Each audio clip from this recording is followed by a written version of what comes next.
Good morning दोस्तों, Krishna easy math YouTube channel में आपका स्वागत है। आज हम परसेंटेज के क्वेश्चन टाइप नंबर 1 को डिस्कस करेंगे। पिछले वीडियो में हमने परसेंटेज के बेसिक कॉन्सेप्ट को डिस्कस किया था। बेसिक कॉन्सेप्ट में 2 वीडियो हैं, उसमें पार्ट 1 और पार्ट 2 में है। तो पार्ट 1 में बेसिक कॉन्सेप्ट बताया गया है और पार्ट 2 में बेसिक कॉन्सेप्ट पर डिपेंडेंट जो भी सवाल हैं उसको सॉल्व करने के तरीके बताए गए हैं। अब हम क्वेश्चन टाइप नंबर 1 डिस्कस करेंगे। इसमें इस टाइप के सवाल आते हैं, जैसे राम की आय श्याम की आय से 20% अधिक है तो श्याम की आय राम की आय से कितने प्रतिशत कम होगी। तो इसे टाइप के सवाल को हम डिस्कस करेंगे। ऐसे सारे टाइप के सवाल को कॉन्सेप्ट का यूज करके हम बनाएंगे बिना किसी ट्रिक के। जब हम सवाल बनाएंगे तो ट्रिक अपने आप आपके दिमाग में समझ आ जाएगा और किसी भी ट्रिक को याद करने की ज़रूरत नहीं पड़ेगी इस टाइप के सवाल में। तो चलिए हम पहले सवाल पे चलते हैं। पहला सवाल है कि ए की ऊंचाई बी की ऊंचाई से 20% कम हो तो बी की ऊंचाई ए की ऊंचाई से कितने प्रतिशत अधिक है। ये देखिए, इसके कॉन्सेप्ट को समझिएगा तो बहुत ही आसान तरीके से 5 सेकंड में ये सॉल्व हो जाएगा। कह रहा है ए की ऊंचाई बी की ऊंचाई से 20% कम है, तो हम बी को यदि 100 मान लें, बी की ऊंचाई को हम 100 मान लेते हैं, तो ए की ऊंचाई कितनी हो जाएगी, 20% कम है। तो 100 के सापेक्ष जो होता है उसी को परसेंट कहते हैं, तो ए की ऊंचाई हो जाएगी 80। तब ना बी से 20% कम हुआ है, तो बी को हम 100 मानेंगे तो ए 80 होगा। परसेंटेज का डिफिनेशन ही है कि 20% कम है का मतलब 100 में 20 कम है, तो 100 में 20 कम मतलब कितना, 80। अब देखिए अगला भाग कह रहा है कि तो बी की ऊंचाई ए की ऊंचाई से कितने प्रतिशत अधिक है। क्या बोल रहा है कि बी की ऊंचाई जो ये है ये ए की ऊंचाई से कितने प्रतिशत, ये इससे कितना प्रतिशत अधिक है। ठीक है, ये 80 है तो ये 100 है, इससे 20 ज़्यादा है। ये अगर 100 होता तो बी कितना होता, वही पूछ रहा है। तो हम लिखेंगे 80 में 20 ज़्यादा है, कितने प्रतिशत अधिक है, 80 में 20 अधिक है। ठीक है, तो एक में कितना हो जाएगा, 20/80 हो जाएगा। एक में 20/80 और 100 में कितना हो जाएगा, 20/80 गुने 100। ठीक है, ये शून्य कट जाएगा, 2 से 4 बार में कट जाएगा और 4 से 25 बार में कट जाएगा। तो ये कितना हो गया, 25% ही इसका हल हो गया। कितना आसान है। ठीक है, चलिए नेक्स्ट सवाल की ओर हम चलते हैं। नेक्स्ट सवाल है ए की आय बी की आय से 10% अधिक है। ठीक है, सेम सवाल है, ऊंचाई था, इसमें आय है, तो बी की आय ए की आय से कितने प्रतिशत कम है। ठीक है, देख लीजिए, कह रहा है ए की आय बी की आय से 10% अधिक है, तो बी को अगर हम 100 माने, बी से ए ज़्यादा है, तो पहले देखेंगे कि किससे तुलना किया गया है, तो बी से तुलना किया गया है। तो बी की आय 100 अगर हम मानेंगे तो ए की आय कितनी हो जाएगी, ए की आय हो जाएगी 10% अधिक, तो 110 हो जाएगी। ठीक है, क्लियर है। अब कह रहा है कि तो बी की आय ए की आय से कितने प्रतिशत कम है। तो कह रहा है बी की आय, ये जो बी की आय है ये ए की आय से कितने प्रतिशत कम है, तो 110 में 10 कम है, तो 110 में 10 कम है। ठीक है, तो एक में कितना कम हो जाएगा, 10/110, और जो 100 में कम होता है वही परसेंटेज होता है, तो 100 में 10/110 गुना 100 हो जाएगा। ये कितना हो जाएगा, ये शून्य से कट जाएगा, तो 100/11। 100/11 बराबर कितना हो जाएगा, ये होता है 100/11, तो 9 पूर्णांक, ये बराबर हो जाएगा 9.1/11। यही आंसर हो गया। ठीक है, कितना आसान है। चलिए नेक्स्ट सवाल की ओर चलते हैं। नेक्स्ट सवाल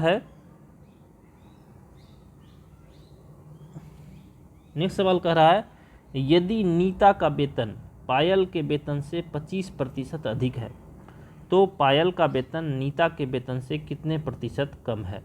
देखिए इसमें भी सेम सवाल है, 25% अधिक है, तो नीता का वेतन किसके वेतन से, पायल के वेतन, तो पायल के वेतन को हम यदि 100 मानेंगे तो नीता का कितना हो जाएगा, नीता का वेतन हो जाएगा 25% अधिक है, तो 125। क्लियर है। यदि पायल का 100 मान लिए तो नीता का हो जाएगा 125। तो कह रहा है कि पायल का वेतन नीता के वेतन से कितना कम, पायल का वेतन यही है ना, नीता के वेतन से कितना कम है, तो 25 कम है तो 125 में लिखेंगे, चूँकि 125 में 25 कम है पायल का वेतन नीता से, इसलिए एक में कितना हो जाएगा 25/125। जो 100 में निकलता है वही परसेंटेज होता है, तो 25/125, इसलिए 100 में कितना हो जाएगा 100 में 25/125 इंटू 100 हो जाएगा। ठीक है, तो 25 से 5 बार में कट जाएगा, 5 से 20 बार में कट जाएगा, तो ये कितना हो गया बराबर 20%। ठीक है, अब देखिए इससे जो है एक फार्मूला डिराइव होता है, जो शॉर्ट ट्रिक लोग बताते हैं, जो सारे बच्चे बोलते हैं कि शॉर्ट ट्रिक बता दीजिए सर, शॉर्ट ट्रिक बता दीजिए। शॉर्ट ट्रिक वही है कि जितना अधिक, या जैसे इसमें अधिक वाला सवाल है तो जितना परसेंटेज है, जैसे x अधिक है तो x बटे, ठीक है, 100 प्लस x गुने 100, ये जो है फार्मूला है। ठीक है, क्या फार्मूला है, x बटे 100 प्लस x गुने 100। ठीक है, ये फार्मूला है। ये कैसे आता है, ठीक है, तो हमने जो 25% निकाला तो क्या करते थे, तो 125 में 25 कम, ठीक है, तो एक में 25/125 कम, ठीक है, 100 में कितना करते थे, इतना ही करते थे। तो यही बात है, तो 25 अधिक है तो ये 25 आ गया यहाँ पे। ठीक है, 100 प्लस x, सॉरी 125 होगा यहाँ 125, तो 100 प्लस x हो गया, यहाँ 100 में जोड़ दिए 125 गुने 100, तो ये फार्मूला बनता था, इसी पे सवाल निकलता था। लेकिन अभी फार्मूला याद करने की ज़रूरत नहीं है, अभी जैसे ही आप क्या बोलते हैं ये तैयारी करेंगे, इसको लिखेंगे, ठीक है, ये कॉन्सेप्ट बेसिस पर सवाल बनाएंगे, अपने आप धीरे धीरे आपको 2-4 बार बनाएंगे, प्रैक्टिस करेंगे तो ये फार्मूला याद हो जाएगा। ठीक है, चलिए नेक्स्ट सवाल की ओर चलते हैं। नेक्स्ट सवाल है, यदि चीनी के मूल्य में 20% वृद्धि हो जाए तो एक गृहिणी को इसकी खपत में कितने प्रतिशत कम करनी होगी कि इसका खर्च ना बढ़े। सेम टाइप का सवाल है, करा चीनी के मूल्य में 20% की वृद्धि हो जाए तो प्रारंभिक मूल्य को, प्रारंभिक मूल्य को हम मान लेते हैं 100, प्रारंभिक मूल्य था 100, अब 25% वृद्धि हो गया तो 25% वृद्धि होने के बाद कितना हो जाएगा, 100 का 25% तो 125 हो जाएगा। ठीक है, कह रहा एक गृहिणी को इसकी खपत कितने प्रतिशत कम करनी पड़ेगी, तो अब पहले था 100, अब हो गया 125, तो हमको 25 कम करना पड़ेगा, तो 125 में 25 कम करेंगे, चूँकि 125 में 25 कम करना पड़ेगा। तो एक में कितना कम करना पड़ेगा, 25/125, और 100 में जो कम करना पड़ता है वही न प्रतिशत कहलाता है, तो 100 में कितना हो जाएगा, 100 में हो जाएगा 25/125 गुने 100। ठीक है, तो 25 से 5 बार में कट जाएगा, 5 से 20 बार में कट जाएगा, तो हो जाएगा 20%। और सॉरी, इसमें जो है ना हमने 25 ले लिया है 20 के जगह पे, तो इसमें अगर, ठीक है, दोबारा हम उसको भी सॉल्व करेंगे तो ये हो जाएगा, अगर क्या बोलते हैं 25% वृद्धि हो जाए तो 20% आ गया। एक और नया सवाल बना, हम 20 के जगह 25 ले लिए थे, दूसरा हम फिर से इसको बनाते हैं। कारा चीनी के मूल्य में 20% की वृद्धि हो जाए तो प्रारंभिक मूल्य अगर 100 है, प्रारंभिक मूल्य 100 है, अब 20% की वृद्धि हो जाए तो कितना हो जाएगा, 120 हो जाएगा। ठीक है, अब कह रहा है गृहिणी को इसकी खपत कितने प्रतिशत कम करनी होगी कि इस पर खर्च ना बढ़े, तो 20 न कम करना पड़ेगा, तो हम लिखेंगे चूँकि 120 में 20 की कमी करनी पड़ेगी, इसलिए एक में कितनी कमी करनी पड़ेगी, 20/120। ठीक है, इसलिए 100 में कितनी कमी करनी, 20/120 गुने 100, ये कट जाएगा, 2 6 का 12 हो जाएगा, 6 का 3 हो जाएगा, 100 का 50 हो जाएगा, तो 50/3 हो जाएगा बराबर 50/3। इसका आंसर हो जाएगा 16.2/3%। ठीक है, देखो कितना आसानी से निकल गया। तो हमको क्या करना है, जब हम शॉर्ट ट्रिक से बनाएंगे या हमारे दिमाग में ये चीज़ बैठ जाएगा तो क्या करना है, 20 सीधे करना है 20/120 गुना 100, क्योंकि हम सारा प्रोसेस समझ गए इसको बनाने का। तो 20 6 का 120, 6 का 3, 100 का 50, तो 50/3 बराबर हो जाएगा 16.2/3। कितना समय लगा, बिल्कुल इजीली बन गया। एग्ज़ाम में हमको इसी टाइप से बनाना है कम्पिटिटिव एग्ज़ाम में, तो हमारा समय बहुत हद तक कम हो जाएगा। जैसे ही इस टाइप के सवाल आएंगे तो हमें समझ में आ जाएगा कि ये था। ठीक है, ऐसे हम बनाते हैं। चलिए नेक्स्ट सवाल की ओर चलते हैं। नेक्स्ट सवाल है, चीनी के मूल्य में 10% की कमी होने पर इसकी खपत में कितने प्रतिशत की वृद्धि करनी होगी इस मद में खर्च पर कोई परिवर्तन न हो।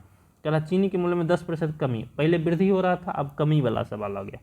10% कमी, प्रारंभिक मूल्य अगर 100 हो तो 10% कमी करने पर कितना हो जाएगा, 90 हो जाएगा अब। ठीक है, कह रहा खपत में कितने प्रतिशत की वृद्धि, खपत में कितना बढ़ाना पड़ेगा, 10 ही बढ़ाना पड़ेगा ना 100 को प्राप्त करने के लिए। तो खपत में 10 वृद्धि करना पड़ेगा, तो 90 में 10 की वृद्धि, तो एक में कितना हो जाएगा 10/90 की वृद्धि, और 100 में, चूँकि परसेंटेज 100 में, परसेंटेज का मतलब ये 100 में निकालना है, इसलिए 100 में कितना हो जाएगा 10/90 गुना 100। ठीक है, ये कट जाएगा, ये हो जाएगा 100/9, इसका वैल्यू हो जाएगा 100/9। तो ये हो जाएगा, इसका निकालेंगे पूर्णांक में 11.1/9, 11×99 100/, तो ये हो जाएगा, आंसर हो जाएगा। समझ में आ गया, 11.1/9% हो जाएगा। इसको हम शॉर्ट ट्रिक बनाते हैं। ये पहले वृद्धि होने वाला था तो उसमें उसका फार्मूला क्या लिखते थे, x/100 प्लस x गुने 100। अब ये कमी वाला है, ये फार्मूला लिखते थे पहले। अब ये कमी वाला है तो इसको लिखेंगे x/100 माइनस x, काहे कि कम हो रहा है पहले, और गुने 100। इस फार्मूला पे बनेगा। अब इस फार्मूला पे बैठा दीजिए, x का कितना वैल्यू है 10/100 माइनस 10, 100 माइनस 10 90 लिख देते हैं। ठीक है, 100 माइनस 10 हम आपको इसको 90 लिख देते हैं। सॉरी, x है 10/100 माइनस 10, 90 लिख देते हैं, और गुना 100। सीधे इसका कैलकुलेशन करना है। ठीक है, इसका कैलकुलेशन करने में जितना जल्दी आप कैलकुलेट कर पाएंगे उतना आसानी से ये कट जाएगा। ये हो जाएगा 100/9, मतलब 11.1/9। 5 सेकेंड में सॉल्व हुआ कि नहीं हुआ। ठीक है, ऐसे हम सॉल्व कर सकते हैं। चलिए नेक्स्ट सवाल की ओर आते हैं। अब हम इसको सीधे फार्मूला पे बनाएंगे, क्योंकि हमको बेसिक कॉन्सेप्ट क्लियर हो गया है, फार्मूला कहाँ से आया ये भी क्लियर हो गया है। बोला चीनी के भाव में 40% वृद्धि करना है तो प्लस वाला फार्मूला लगेगा। तो क्या करेंगे, 40 प्लस वाला फार्मूला लगेगा 40/100 प्लस 40, क्योंकि पहले वृद्धि हो रहा है तब बोला कितना कम करना पड़ेगा, तो 40/100 प्लस 40, तो कितना हो जाएगा 140 गुना कितना है 100। अब इसको सॉल्व करने में आपको जितना टाइम लगे वही लगेगा एक्चुअल टाइम। ये 0 0 कट गया, 4 का 2 हो गया, 14 का 7 हो गया, तो 100 गुने 200/7 हो जाएगा। ठीक है, 200/7%, यही आंसर हो गया आपका। ठीक है, इस टाइप से हम इस टाइप के सवाल को सॉल्व कर सकते हैं कि कोई बढ़ रहा है फिर कितना कम करना पड़े, या राम की आयु श्याम की आयु से 20% अधिक है तो श्याम की आयु राम की आयु से कितनी कम होगी। तो इस टाइप के सवाल को हम सॉल्व कर सकते हैं। चलिए नेक्स्ट सवाल की ओर चलते हैं। ठीक है, नेक्स्ट सवाल की जो हमने थंबनेल में लगाया था, राम की आय श्याम की आय से 20% अधिक है। ठीक है, तो राम का जैसे हम जो है डिटेल कॉन्सेप्ट के बेस पे बनाएंगे, तो राम की आय श्याम की आय, श्याम का कितना है, श्याम का अगर 100 हो जाएगा तो राम का कितना हो जाएगा, श्याम की आय अगर 100 हो गई तो राम की कितनी हो जाएगी, राम की आय 20% अधिक है तो 120 हो जाएगा। अब अधिक वाला है तो डायरेक्ट फार्मूला पर बना सकते हैं, मैंने फार्मूला कहाँ से आया वो बता दिया। तो श्याम की आय राम की आय से कितना प्रतिशत अधिक है, कितना प्रतिशत कम है, इससे ये कितना कम है, तो 120 से 120 में 20 कम है, तो इसलिए एक में कितना हो जाएगा 20/120, जो 100 में निकलता है वही परसेंटेज होता है, तो 100 में कितना हो जाएगा, 100 में ये हो जाएगा 20/120 गुना 100, 20 से 120, 6 बार में कट जाएगा, 6 का 3, 100 का 50 बराबर 50/3 बराबर 50/3 को पूर्णांक में तोड़ेंगे तो कितना हो जाएगा 16.2/3%। यही आपका आंसर हो गया। ठीक है, ये डाउट क्लियर है आपका। तो इस टाइप से हम बिल्कुल आसानी से 5 सेकेंड में इस टाइप के सवाल को बना पाएंगे तो एग्ज़ाम में हमारा कम से कम समय लेगा और हम ज़्यादा से ज़्यादा स्कोर कर पाएंगे। ठीक है, आशा है कि आपको ये वीडियो अच्छे से समझ में आ गई होगी। ठीक है, तो वीडियो देखने के लिए बहुत बहुत धन्यवाद। ठीक है, अगर आपको वीडियो पसंद आई है तो लाइक, शेयर एंड दोस्तों के साथ सब्सक्राइब कीजिए। बहुत बहुत धन्यवाद।